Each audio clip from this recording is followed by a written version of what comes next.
All right, so now we're to the framing. We're gonna go over all the framing that we've done. We stuck our double ceiling joists, load-bearing wall to load-bearing wall. We're overlapped our 2 inches. We got our shore blocks in here to prevent any kind of twisting and adding a little bit of strength. And then once we get into our trimmers, we used our joist hangers and our number 10 screws. You can use the number 10 nails.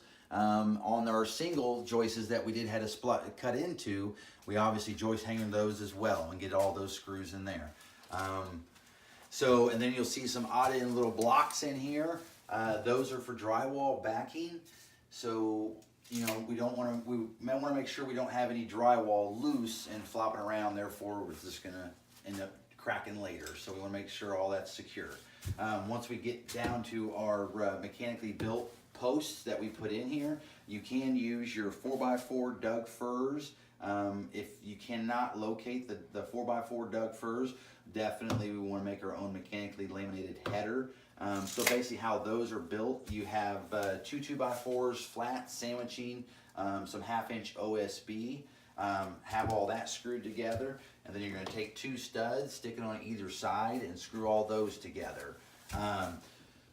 Once you fasten that laminated post in there, definitely screw it in like you would any other 2x4 and all that good stuff all the way around. And then we go ahead and add these A34 Simpson brackets. We use the number 10 screws on these as well. You can use the nails if suggested. So, and then you can see this wire right here. This is our phone line we went ahead and tapped into on the 2nd floor. Pigtailed off of that and went ahead and brought it located down next to the elevator rail. You know, usually we would go ahead and stick our phone jack to the side, level with the plug. On this specific job we didn't have the room, so we went ahead and stuck it just below it. We will stick a phone jack in there and go ahead and run a pigtail from there into our elevator phone jack. So, and then you can also see here we use our Simpson brackets. So you're definitely going to use the Simpson brackets on either side of the post, on the bottom side and the top side. We have all that tied in. So you see a little bit of backing in here. So actually we are pretty much ready to insulate this, re-insulate this wall and go ahead and start drywalling. All right, so now we are on the 2nd floor. And remember, we did have to build a wall a little outside of the existing wall to line up to the 1st floor. Once we've done that, so we did stick our rim joists, and we are secured in all the framing members, the necessary framing members. And so that's all 100% secure there. We flushed everything up, so we are perfect on our level. As you look down here, you'll actually see we have some crown molding stick further into our area here. That is not going to stay. That's going to be trimmed back once we have our drywall done and we're starting to install the elevator. I like holding it out, just therefore I'm not making a splice or removing a whole piece of crown molding.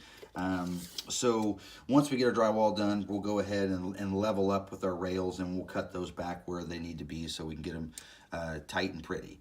And so then you can also see here, this is where we tapped into our phone line, and you know, it was located right here. We definitely wanted to keep that phone jack, so we went ahead, scooted it through, and stuck it over here, pigtailed out of here, and dropped back downstairs. We got the Simpson brackets, we got the Simpson screws. You can use the Simpson nails as well. And we also, like I said, we didn't have the 4x4, so we went ahead and made our own mechanical supports. And so they carry all the way up to the ceiling. And then once you are building this wall, you know, definitely screw down all your plates just how you would like if you're building the wall. So every 16 inches, you're going to stick a set of screws or nails, and then make sure all that's fastened down. And then once you carry up to the top plate, we want to do the same thing. So now on this specific job, we weren't able to tie into anything, you know, behind the drywall, so we had to cut open the ceiling. So your ceiling joists will run front to back of home. so we didn't have nothing to tie into. So we went ahead and cut open the ceiling, stuck in some 2x10 blocks, and fastened those in between ceiling joist to ceiling joist. So we got those all screwed in together. And then once we had those in, then we went ahead and stuck our framed wall up. So our top plate is screwed in 2 screws every 16 inches, if not more. And then once we got that first plate screwed in, we went ahead and screwed the second plate in just as well, every 16 inches using 2 sets of screws or nails, whatever you preferred. End result, definitely use some lags going up through there. I use the header lock screws. You can use the 3/8 lags. These are 6-inch screws just to make sure we're good and tight in there. So that pretty much wraps up the framing. Now, when you do, just because there is another wall up here, I would definitely level your own wall if you're building it. Therefore, you're 100% level with your first floor. And so that wraps it up for the framing. So now we're going to go ahead and get to the drywall. All right, so now we've finished our drywall. We did use 20-minute mud. We got 3 coats on it. Probably took us about 2.5 hours. Third coat, just about dry. We're gonna go ahead and let that dry. And then as of right now, we're gonna go ahead and start making our marks for our rail system. Start installing the elevator.